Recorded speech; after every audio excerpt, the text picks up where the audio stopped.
Let's bring in Democratic Senator Jackie Rosen of Nevada. She's a member of both the Armed Services and Foreign Relations committees. Senator, great to have you here. First, I want to revisit what the president said about affordability. Let's listen.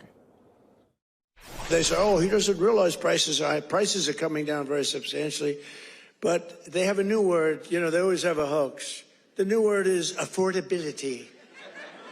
So they look at the camera and they say, this election is all about affordability. Senator, what do you think your constituents would make of that answer? Well, I think they would think Trump is absolutely ridiculous. And first of all, I want to thank you for having me on to talk about this, because affordability is not a new word.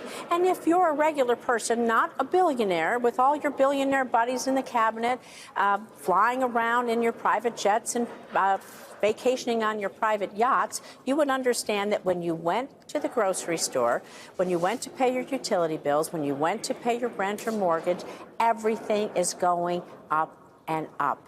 And so when's the last time Donald Trump went to the grocery store? I'd like to know that.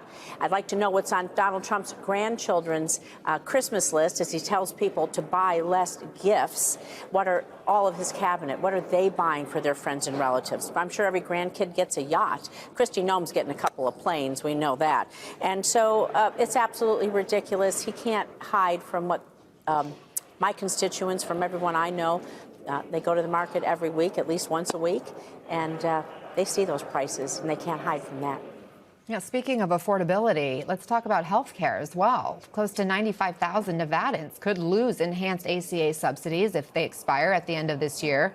The Republican proposal is calling for giving funds directly to consumers through health savings account instead of paying the subsidies to insurance companies that would lower the premiums.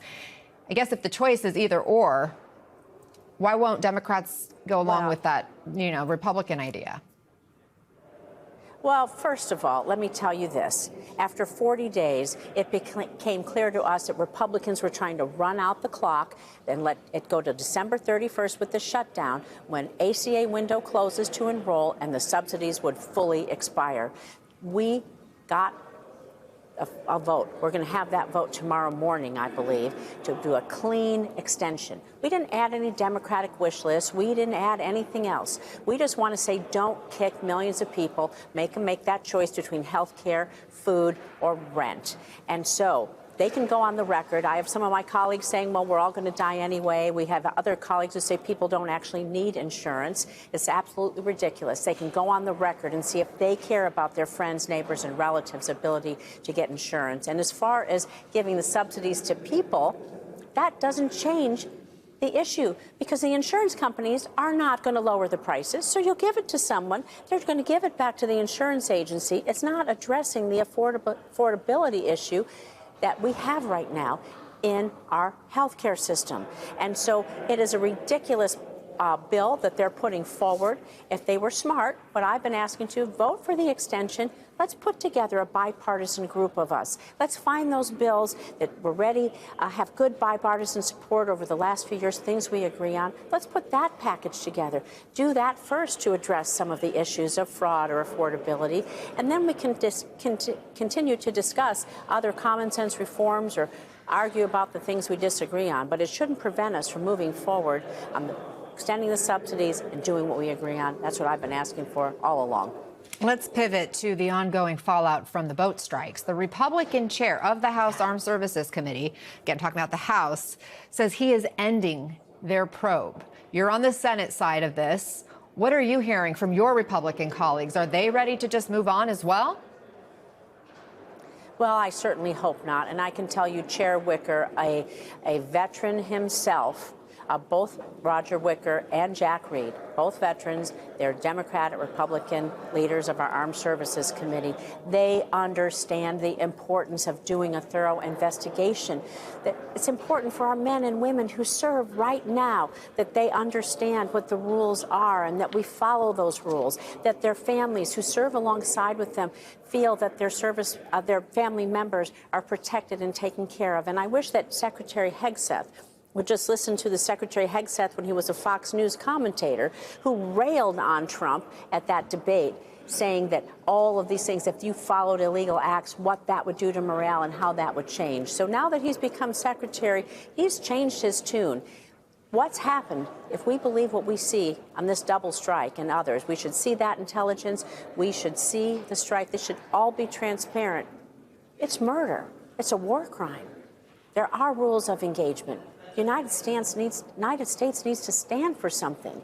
Rules aren't suggestions. Laws aren't suggestions. They aren't whether you decide they're smart or stupid. They're to be followed, and if not, then there are processes to do that. He's doing none of it.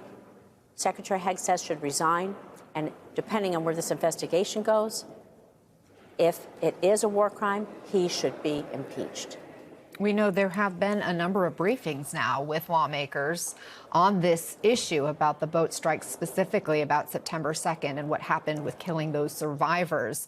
All this has been behind closed doors, hasn't been all-inclusive when it comes to members of Congress. What questions still need to be answered, even for you, who maybe has had more access to some of the intelligence and information than other colleagues of yours? And what do you see as the next step?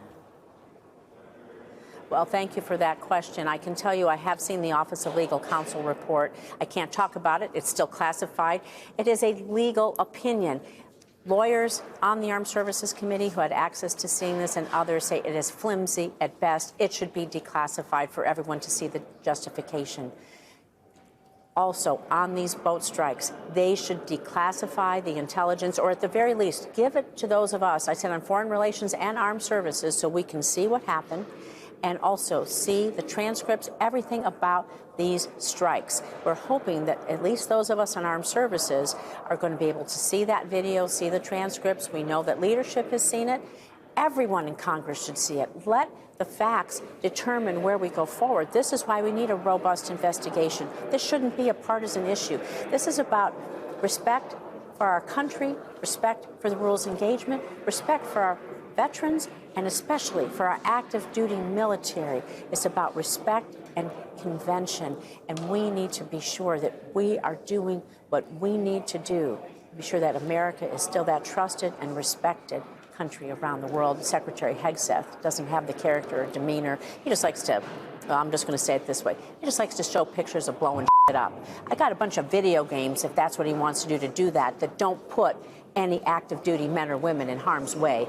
He wants to blow shit up and put pictures of it up. God bless him. But don't you dare put anybody in harm's way for your visual. Senator Jackie Rosen. And protect everyone. Thank you, Senator. Thank you for being here with us, and we appreciate your passion.